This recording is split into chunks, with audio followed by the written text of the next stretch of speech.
14 দলের মুখপাত্র ও আওয়ামী লীগ সরকারের সাবেক মন্ত্রী আমির হোসেন আমর ঝালকাঠির বাসভবন ও তার নামে থাকা সব প্রতিষ্ঠানের নামফলক ভাঙচুর করেছে বৈষম্য বিরোধী আন্দোলনের কর্মীরা। দুপুরে ঝালকাঠি শহরে রোনালসে সড়কের বাসভবন ভাঙচুর শুরু করে তারা।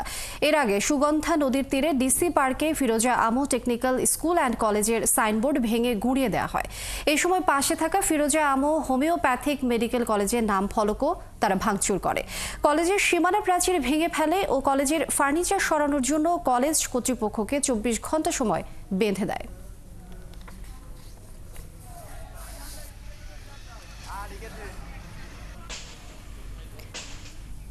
দর্শক, এই বিষয়ে জানবো, সেখানে এই মুহূর্তে সহকর্মী আছেন তরুণ সরকার, বিস্তারিত জানবো তার কাছ থেকে।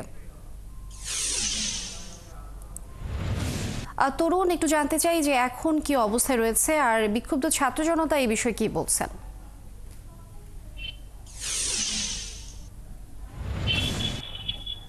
লিনিয়া দুপুর 2টার দিকে এখানে এই যে আমি যে বাড়িটিতে দাঁড়িয়ে আছি, এটি হচ্ছে সাবেক সংসদ, সাবেক মন্ত্রী, 14 দলের সমন্বয়ক এবং মুখপাত্র আমির হোসেন আমুর ঝালকাঠির বাসভবন। এখানে কিন্তু বিক্ষুব্ধ ছাত্ররা দুপুর 2টার দিকে ভাঙচুর চালায়।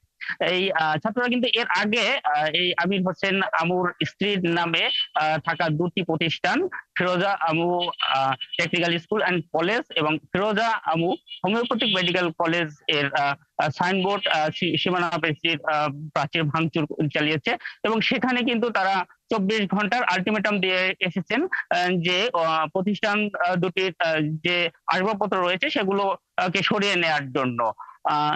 লিনিয়া, আমি যে এই বাড়িটিতে দাঁড়িয়েছি, এই বাড়িটি কিন্তু গত 5ই আগস্ট শেখ হাসিনা পালিয়ে যাওয়ার পরেই কিন্তু বিক্ষুব্ধ ছাত্র জনতা একবার ভাঙচুর চালিয়ে অগ্নিসংযোগ করে দিয়েছেন। এইবারে কিন্তু এই দ্বিতীয় দফায় এখানে আবার তাদের যে ক্ষোভের বহিঃপ্রকাশ ঘটিয়েছেন।